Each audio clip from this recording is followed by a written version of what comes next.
Hi friend, मी राधिका तुमचं सर्वांचं स्वागत करते माझ्या मराठी यूट्यूब चॅनलमध्ये, ज्याचं नाव आहे शिव ब्लॉग.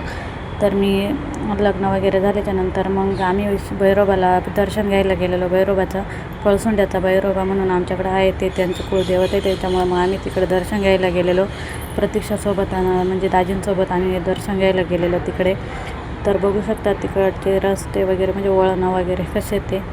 आणि त्याच्या शिवांश पण खूप त्रास देत होता गाडीवरती. त्याला दाजी म्हणजे काकांच्या गाडीवर नव्हतं बसायचं, मामाच्याच गाडीवरती बसत होतं. आणि लग्न झाल्यापासून म्हणजे मी जेव्हापासून आम्ही शेलदला आलो आहे त्याच्यानंतर पहिल्यांदाच मी भैरोबाला गेलेली आहे. तर पुढे बघशालच भैरोबाचं मंदिर वगैरे, भैरवनाथ मंदिर पळसुंडे म्हणून आहे, बघू शकता तुम्ही आतमध्ये. मग खूप गर्दी होती, रविवार पण होता, गर्दी होती. त्यानंतर मग आम्ही पावती फाडली, तिथे पावती वगैरे फाडली आणि त्यानंतर मग आम्ही दर्शन घ्यायला आतमध्ये गेलेलो.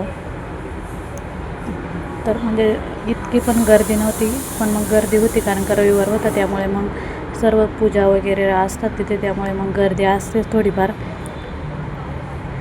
तर तुम्ही बघशालच पुढं. तर मग आम्ही आतमध्ये दर्शन घ्यायला गेलो. दाजी आणि प्रतीक्षा बघू शकता तुम्ही.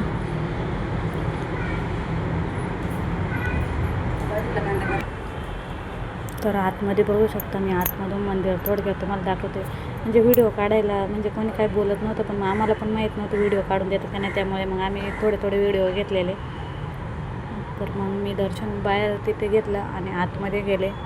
आतमध्ये गेल्याच्यानंतर पण खूप छान म्हणजे गर्दी आतमध्ये नव्हती. आम्ही दर्शन झाल्याच्यानंतर खूप गर्दी झालेली. तर पुढे तुम्हाला दाखवायलाच गर्दी पण. तर आतमध्ये असं आहे मंदिर. तर तिथे लग्नाच्या नंतर म्हणजे ओटी बांधलेली असते, ती ओटी वगैरे तिथं सोडायची असते. तर ती ओटी वगैरे तिथे सोडून घेतली आणि दक्षिणा म्हणून मग पैसे ठेवायचे असतात तिथे.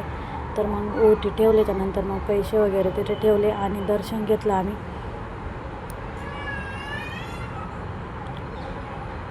आणि शिवांचं बघू शकता, शिवांचं वेगळंच. तर शिवान चपलच काढत नव्हतं, त्यामुळे मग त्याला आतमध्ये तसंच आम्ही घेऊन गेलेलो. तर मग तसंच आतमध्ये आला, त्याने पण दर्शन घेतलं, मी पण दर्शन घेतलं. तोपर्यंत प्रतीक्षा ओटी म्हणजे एक वाटी वगैरे ते ओटीतले असते ते ठेवली त्यांनी. दर्शन झाले त्यानंतर बाहेर आलो. बाहेर आल्याच्यानंतर मग पुढे म्हणजे आम्ही तिथे फोटो वगैरे काढले. ते तर तुम्हाला पुढे फोटो वगैरे नाही टाकले मी, तर व्हिडिओमध्येच तिथे फोटो काढलेले. तर फोटो वगैरे काढून झाले. तर तिथे म्हणजे कोणी बोललं नाही का फोटो वगैरे काढू नका म्हणून, तर आम्ही फोटो वगैरे तिथे काढले. आणि त्यानंतर मग आम्ही बाहेर आलो आणि आम्हाला रानूबाई सत्तूबाई म्हणून तिकडे सातेवाडीला देवी आहेत, मग तिकडं पण जायचं होतं आम्हाला. तर मग ऊन पण खूप झालेलं आणि शिवाय पण चिडचिड करत होता, त्यामुळे मग आम्ही पाचपावली म्हणून दर्शन घेतलं. तसं दर्शन आम्ही तिथे घेतलं आणि दर्शन घेतल्याच्यानंतर म्हणजे तिथे तुम्हाला पाठीमागं दाखवलं, तर आम्ही तिथे पाठीमागूनच दर्शन घेतलं, नारळ वगैरे फोडला तिथूनच. आणि बाहेर आल्याच्यानंतर बघू शकता, तर तिथले आमचे इथले शेलदचे आजी ते आलेले, तिथे पूजा होती, ते पूजा घालायला तिथे आलेले. आणि शिवान तुम्हाला सर्वांना बाय बाय करत होता. शिवान जिथे जाईल तिथे खेळायचं असतं त्याला, जिथे जाईल तिथे त्याला नुसतं खेळायला लागते. तर त्याचा एकट्याचाच खेळ चालला होता, फक्त त्याच्यावरती लक्ष ठेवायला लागते बारीक. आणि प्रतीक्षा आणि माझा भाऊ म्हणजे दादू आणि याचा एकटा त्यावरती चिमणी बसलेली होती आणि त्याचा चाललेला खेळ. तर मी असंच थोडक्या व्हिडिओ घेतलेला तिथं. तर त्या आजीन ते पण मी तुम्हाला पुढे दाखवते. तर शिवांश बघू शकता एकटाच खेळत होता, राग पण खूप येतो त्याला. तर बघू शकतो त्याचं काय चाललं होतं. तर शिवांचा खेळ चालला होता तोपर्यंत मग इकडे तळी वगैरे भरतात आमच्याकडं. म्हणजे प्रत्येकाच्या इकडं पद्धत वेगवेगळी असते, तर आमच्याकडे तळी वगैरे भरतात. तर तळी वगैरे भरली आम्ही तिथे. तर असे 4-5 जण मिळून तळी भरते. तर मग तिथे अजून दुसरे पण तळी भरत होते. तिथेच मग दाजी आणि माझा भाऊ गेला आणि त्यांनी पण तिथे तळी भरली. तर शिवांश पण हात लावत होता तिथे. 5 जण लागते, मग 4 जण होते आणि शिवांशने पण हात लावला. आणि इथे बघा रानूबाई सत्तूबाईला पाचपावली तुम्हाला बोललेली ना, ते दर्शन घेतलं. आणि त्यानंतर मग नानी ते होते, बघू शकता पूजाला आलेले. तर स्वयंपाक बनत होते, प्रसाद आणि ते.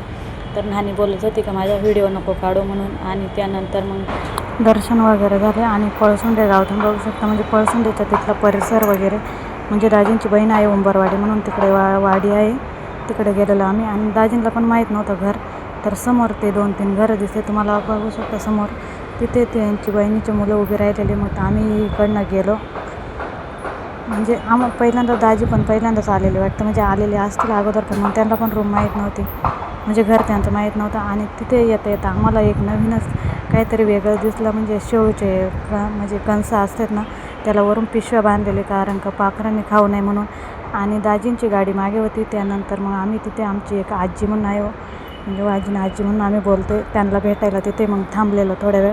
तर त्यांना भेटलो वगैरे. आणि शिवांचं बघू शकता तिथे पण गेल्याच्यानंतर कोंबड्या वगैरे होत्या तिथे मोकळा, त्यामुळे मग शिवांश झोपला होता. झोपेतून उठला आणि लगेच खेळायला.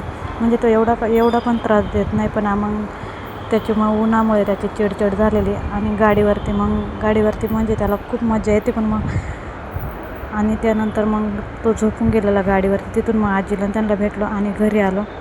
तर घरी मम्मीच्या त्यांच्या घरच्या समोर झेंडूचं झाड, म्हणजे झेंडू लावलेले दुसऱ्याने.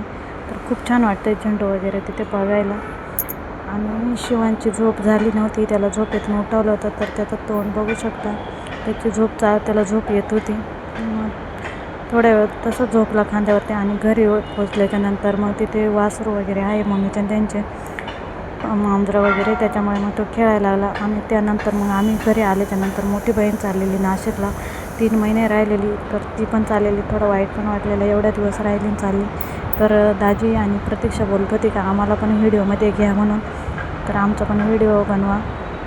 तर त्यांचा पण व्हिडिओ घेतला. आणि मोठे दाजी आणि ताई बघू शकता, आणि त्यांच्या इकडून गाडी आलेली घ्यायला. तर मग मी पुढं येऊन थोडासा व्हिडिओ घेतलेला त्यांचावाला. तर म्हणजे ही माझी 3 नंबरची बहीण आहे, तिने घेतलेला बाबूला.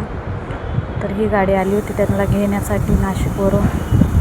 तर ती पण एवढ्या दिवस राहिले. आणि बाबू झाल्यापासून ताई पहिल्यांदाच आता म्हणजे नाशिकला चालली आहे 3 महिन्यानंतर. आणि दाजींचं पण डब्याचे हाल होत होते, पण दादा ते बोलत होते का मग आता सर्व पाहुणे जातील तर अजून राहा 4-8 दिवस. तर ताई बोलत होती का नाही, दाजींचे डब्याचे हाल होत होते, त्यामुळे मग ती पण गेली. तर तिकडनं गाडी आली होती, त्यामुळे मग दादांना त्यांना पण काय बोलता आलं नाही. तर शिवांशला असं मोकळं गावाला खेळायला लागते, त्यामुळे मग तो मुंबईला येत नाही. तर व्हिडिओ तुम्हाला कसा वाटला कमेंटमध्ये नक्की सांगा. आणि बोलताना काही चुकवत असेल तर कमेंटमध्ये सांगा. तर व्हिडिओ आवडल्यास लाईक, शेअर, सबस्क्राईब नक्की करा. तर बाय बाय. तर हे आहे माझ्या सासरचं घर, असं आहे.